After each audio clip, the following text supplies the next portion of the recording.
कल्पना कीजिए एक ऐसी जगह की जो घिरी हो अरबों बर्फ की चट्टानों से और यहीं हो एक रहस्यमय ड्वार्फ स्टार और मैग्नेटिक बबल्स का एक गोला 10 करोड़ मील चौड़ा, जहां खतरनाक रेडिएशन फील्ड्स के बीच एक कॉस्मिक वॉर तबाही मचाती रहती हो। ये गैलेक्सी के एक दूर दराज हिस्से में है, मगर हमारे नजदीक ही है, हमारे ही सोलर सिस्टम में। और इसके बाहरी हिस्से में जो कुछ हो रहा है वही तय करता है कि हम जिएंगे या मरेंगे।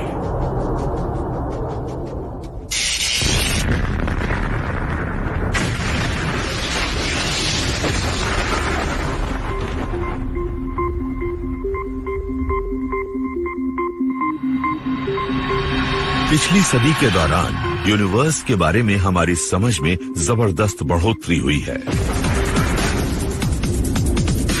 हमने अपनी गैलेक्सी में अरबों तारे ढूंढे हैं और यूनिवर्स में अरबों नई गैलेक्सी भी खोज डाली है।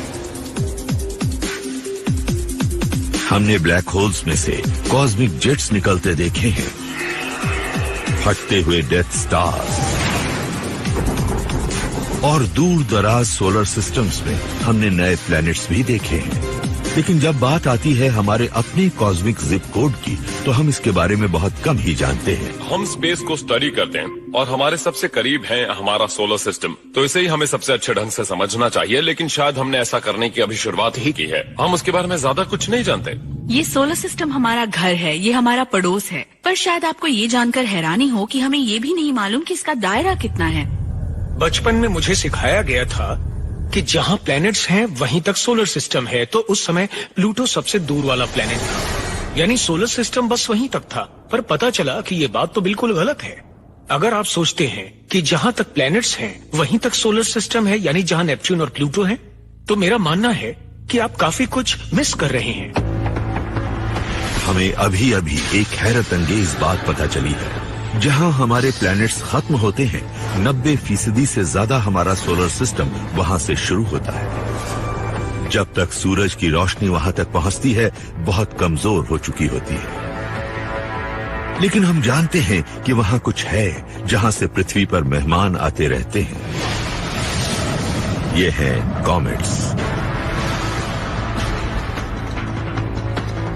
कहा जाता है कि ये कॉमेट्स नेपच्यून की ऑर्बिट से भी परे से एक रहस्यमय डिस्क से आते रहे हैं, लेकिन किसी को नहीं लगता था कि ये बात साबित होगी। काइपर बेल्ट सिर्फ थियरी में मौजूद थी, इसके बारे में बस अंदाजा ही था, पर यह भी माना जाता था कि इसे देखना बहुत ही मुश्किल होगा। इस चीज की चौड़ाई 100। ऑब्जर्वेटरी के एस्ट्रोनॉमर्स की टीम ने इस बात को गलत साबित करने का फैसला किया। मैं चीजें जमा करता रहता हूँ। ये वो नोट्स हैं जो हमने ऑब्जर्वेशन के दौरान बनाए थे। मैं एक नोटबुक में बहुत कुछ लिखता रहता था ताकि पहाड़ की चोटी पर हो रही हर बात का ट्रैक रख सकूं। यहाँ उस 220 सेंटीमीटर के टेलीस्कोप का नाम लिखा हुआ है मौना केआ। इसे रस्ट बकेट भी कहा जाता था। इस टेलीस्कोप को देखने वालों को लगता था कि ये कितनी बेकार चीज है। ब्राउन कलर होने की वजह से लगता था इस पर जंग लग गया है, यानी ये टेलीस्कोप बहुत ही बदसूरत लगता है, पर अपने काम के लिए हम इसे ही इस्तेमाल करते हैं। अगर ये प्लैनेट्स से आगे कोई चीज इनमें से कुछ आइसबर्ग काले हैं, राख से ढके हुए हैं, यानी हम इन्हें काइपर बेल्ट वाली चीजों जैसा ही मान सकते हैं। मैं उस चीज के करीब जाना चाहता था, लेकिन मेरे गाइड ने मुझे बताया कि वो बहुत बड़ा है, हम उसके करीब नहीं जा सकते, वो पलट जाएगा। हमें ये आइसबर्ग मिल गया जो काफी डार्क है, तो जरा इसी को देखते हैं। देखिए, ये बाहर से काफी काला है। कॉमेट भी काले ही होते हैं, हालांकि वो इससे भी ज्यादा काले होते हैं। हमें लगता है कि कॉमेट्स आमतौर पर एस्फाल्ट से, टार से भी काले होते हैं। कॉमेट्स इसलिए काले होते हैं क्योंकि सूरज उन्हें झुलसा देता है। तो ये काली चीज आती कहां से है? ये राख तो नहीं है, लेकिन जब हम जानते हैं कि कॉमेट्स में काफी ऑर्गेनिक मॉलिक्यूल्स होते हैं, यानी कार्बन वाले मॉलिक्यूल्स, और जब इन चीजों में अल्ट्रावायलेट रेडिएशन और कॉस्मिक रेस से धमाका होता है, तो ये झुलस जाते हैं और उससे काले हो जाते हैं। तो ये ऐसे ही है जैसे आप मांस के किसी टुकड़े को लेकर उसे बारबेक्यू पर काफी वक्त के लिए छोड़ दें और वो जलकर काला हो जाए। कॉमेट्स के साथ भी ऐसा ही होता रहता है। काइपर बेल्ट वाली चीजें भी ऐसी ही होती है। ये छोटी होती हैं और स्पेस के अंधेरे बैकग्राउंड में घुल मिल जाती है।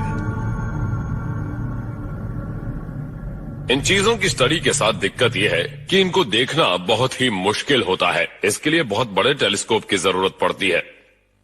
काइपर बेल्ट वाली बिल्कुल स्याह चीजें करीब आधे दशक तक छिपी रहीं।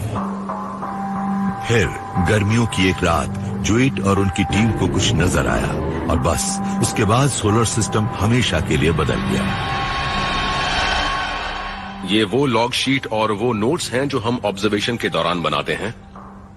29 अगस्त सन 1992 हमने शुरुआत आम ढंग से की। हमने टेलीस्कोप से मिली तस्वीरों को देखना शुरू किया और हमें ये चीज पहली बार दिखी। ये इकलौता छोटा सा बिंदु आसमान में बहुत धीरे धीरे आगे बढ़ रहा था। इसके धीमे पाथ ने ये दिखाया कि ये सूरज का चक्कर लगा रहा था, लेकिन एक ऐसे ऑर्बिट में जो इसे प्लैनेट से बहुत आगे ले गया, और ये ऑर्बिट इसे रहस्यमय काइपर बेल्ट में पहुंचा रहा था।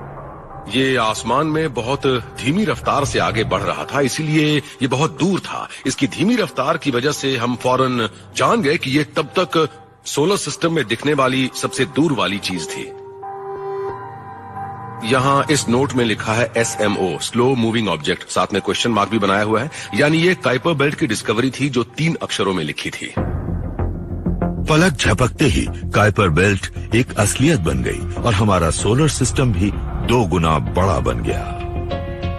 ये बहुत बड़ी बात थी। पहले हम जिस सोलर सिस्टम के हिस्से की मौजूदगी की बात बिना सबूत के करते थे, वो सबूत अचानक सामने था। काइपर बेल्ट में मौजूद इस पहली चीज की खोज से ये साफ पता चल गया कि वहाँ बहुत सी नई चीजें मौजूद हैं। एक तरह से रातों रात ही सोलर सिस्टम का डायमीटर 2 गुना हो गया। बाद में टीम ने काइपर बेल्ट की और भी कई चीजों की पहचान की। इन्होंने कैलकुलेट किया कि अरबों ऐसी चीजें एक बड़ी सी डिस्क में सूर्य का चक्कर लगा रही होंगी। हमारे पास ये पहला सबूत था कि हमारे सोलर सिस्टम में हमारे लिए बड़े बड़े सरप्राइजेज मौजूद थे। हमारे मुताबिक सोलर सिस्टम की जो सीमा थी वो अब बहुत बढ़ गई थी। काइपर बेल्ट की पहली चीज की खोज एक बहुत ही शानदार कामयाबी थी। ये इस बात का सबूत था कि सोलर सिस्टम में बहुत सारी चीजें मौजूद थीं जिनके बारे में हम पहले अंदाजा ही लगाते थे, लेकिन फिर ये वाकई मिली। हमें तो यूं लगा जैसे एक पूरा का पूरा प्लेनेट ही हमने खोज लिया हो। काइपर बेल्ट बहुत बड़ी है। ये पृथ्वी की ऑर्बिट के मुकाबले सूर्य से 50 गुना ज्यादा दूर तक फैली हुई है और इसका ताल्लुक सोलर सिस्टम के शुरुआती दिनों से है। काइपर बेल्ट में मौजूद मटेरियल असल में प्लैनेट्स के बिल्डिंग ब्लॉक्स का बचा खुचा हिस्सा है। इन चीजों से पृथ्वी या जुपिटर जैसे बड़े ग्रह बन सकते थे, लेकिन इसमें से कुछ हिस्सा इधर उधर फैल गया और उसी तरह मौजूद रहा। ये छोटे छोटे टुकड़े प्लैनेट्स के बनने के दौरान बचे रहे हैं। काइपर बेल्ट की खोज से सोलर सिस्टम का साइज फौरन ही बढ़ गया, लेकिन एक मेंबर का ओहदा कम हो गया, क्योंकि इस बेल्ट में मौजूद कुछ चीजें हमारे सबसे छोटे प्लेनेट प्लूटो से भी बड़ी थी। इसीलिए इसे ड्वार्फ प्लेनेट का दर्जा दे दिया गया। प्लूटो को लेकर जो कंट्रोवर्सी होती रही है वो मुझे बहुत ही मजेदार लगी है। क्या ये प्लैनेट है, एक ड्वार्फ प्लैनेट है, या फिर इन दोनों के बीच की चीज? प्लूटो अब भी हमारे सोलर सिस्टम का एक दिलचस्प और जरूरी हिस्सा है, लेकिन अब हम इसे इसके सबसे करीबी पड़ोसियों के हिसाब से देखते हैं। हमें इस बात से परेशान नहीं होना चाहिए कि प्लूटो को अब एक प्लैनेट नहीं कहा जाता। अब इस बारे में बात की जानी चाहिए कि प्लूटो एक ड्वार्फ प्लैनेट है और ये हमें अपने उन नए दोस्तों के बारे में काफी बातें बता सकता है जिन्हें हम साल दर साल खोजते जा रहे हैं। आज प्लूटो के 1400 से ज्यादा भाई और बहन हैं, जिन्हें कहा जाता है प्लूटिनोज। अगर प्लूटो एक प्लैनेट है तो सभी प्लूटिनोज भी हैं, तो ऐसे में इन सभी के नाम याद करना किसी के लिए भी बहुत मुश्किल हो जाएगा। काइपर बेल्ट की इस खोज से सोलर सिस्टम के दरवाजे खुल गए, लेकिन इसके बाहरी हिस्सों की खोज हमारे सफर की सिर्फ शुरुआत भर थी।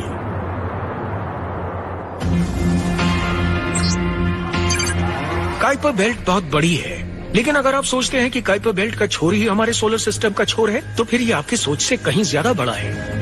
काइपर बेल्ट से काफी आगे सूर्य ने दरअसल सोलर सिस्टम के चारों तरफ एक डिफ्लेक्टर शील्ड लगा रखी है। हमारा ये स्टार गैलेक्सी की सबसे बड़ी तोपों के खिलाफ जैसे एक कॉस्मिक जंग लड़ रहा है और हमारा जीवन इसकी जीत पर निर्भर है।